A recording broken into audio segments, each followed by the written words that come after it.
तर आज मी बनवते बिना कांदा टोमॅटोची चमचमीत अशी गावरान वांगी बटाट्याची भाजी. एकदम साधी आणि सोपी रेसिपी आहे. त्याशिवाय मी ह्या व्हिडिओमध्ये गावरान चव कशी येईल घरच्या घरी हे सुद्धा भरपूर टिप्स बरोबर सांगितलेलं आहे. त्यामुळे व्हिडिओ शेवटपर्यंत पहा. आणि तुम्ही चॅनलला अजून सबस्क्राईब केलं नसेल तर पटकन सबस्क्राईब करून घ्या, जेणेकरून माझे सर्व व्हिडिओचे नोटिफिकेशन तुमच्यापर्यंत पोहोचतील. कोणतीही रेसिपी तुमच्याकडून मिस होणार नाही. तर चला वेळ न वाया घालवता पटकन रेसिपीला सुरुवात करूया. आता सर्वात पहिले इथे मी जाड बुडाची कढई घेतलेली आहे. कढईमध्ये तेल टाकून घेते. तेल आपल्याला छान गरम होऊ द्यायचे.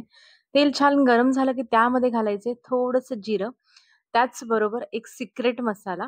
हा थोडा स्पेशल मसाला आहे. ते म्हणजे हिरवी मिरची आणि लसणाचं वाटण.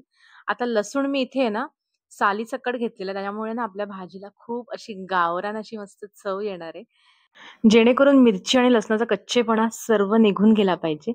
आता यानंतर आपल्याला घालायचे आहेत ह्यामध्ये थोडेसे मसाले. मसाल्यांमध्ये काहीच जास्त घालायचं नाही. फक्त 2च मसाले घालायचे. ते म्हणजे एक हळद पावडर आणि दुसरी म्हणजे काश्मीरी पावडर. आता इथे आपण मिरची घेतलेली आहे. त्या मानाने आपण काश्मीरी पावडर फक्त इथे कलर करता वापरतोय. इथे आपण तिखट पावडर अजिबात घेतलेली नाही. नाहीतर आपली भाजी आहे ना खूप तिखट होईल. तर हे बघा हे मसाले सुद्धा आपल्याला तेलामध्ये छान परतवून घ्यायचे. त्यानंतर इथे मी घेतलेलं आहे गावरान वांग. आता ही हिरवी वांगी आहेत ना, ही शेतामधली वांगी असतात. तर ह्याची चव खूप एकदम वेगळी असते. तर मी वांगी देठासकट कापून घेतलेली आहे.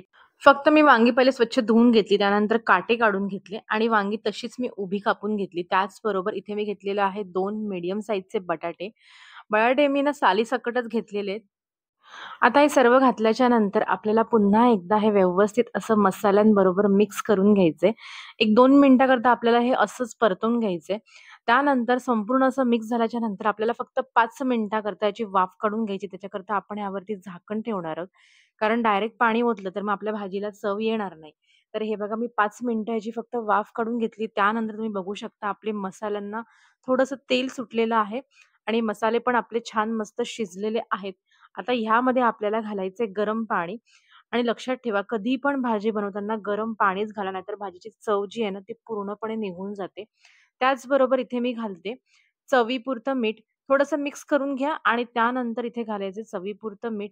मीठ मी कधी पण कमीच घालते. कारण भाजी उकळून आहे ना मिठाची क्वांटिटी वाढते. त्यामुळे ना आधीच मीठ थोडंसं कमीच घाला.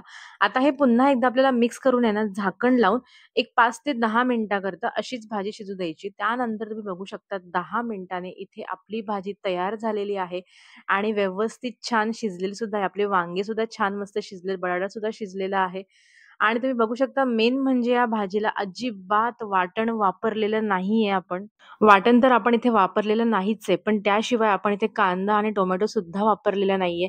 त्याशिवाय आपली भाजी बघा केवढी मस्त चमचमीत आणि टेस्टी अशी आपली भाजी दिसते.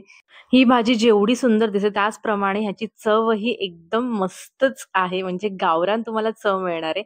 आता शेवटी आपण घालूया बारीक चिरलेली कोथिंबीर आणि त्यानंतर पुन्हा एकदा आपण भाजी मिक्स करून घेऊया आणि गरमागरम वांगी बटाट्याची भाजी छान सर्व्ह करून घेऊया. तुम्ही यावरती लिंबू पिळून मस्त नाचणीची भाकरी, ज्वारीची भाकरी, कळण्याची भाकरी कशाबरोबरही मस्त एन्जॉय करू शकता. तर तुम्हाला आजची रेसिपी कशी वाटली हे मला कमेंट करून नक्की सांगा आणि त्याचबरोबर माझा व्हिडिओ तुम्हाला आवडत असेल तर प्लीज माझ्या व्हिडिओला एक लाईक, शेअर, सबस्क्राईब करा, जेणेकरून मला सुद्धा मोटिवेशन मिळेल. आणि पुढची रेसिपी तुम्हाला कोणती बघायची आहे ते सुद्धा मला कमेंट करून सांगा. तर चला परत भेटूया अशा एका छान रेसिपी बरोबर. तोपर्यंत छान छान खात राहा.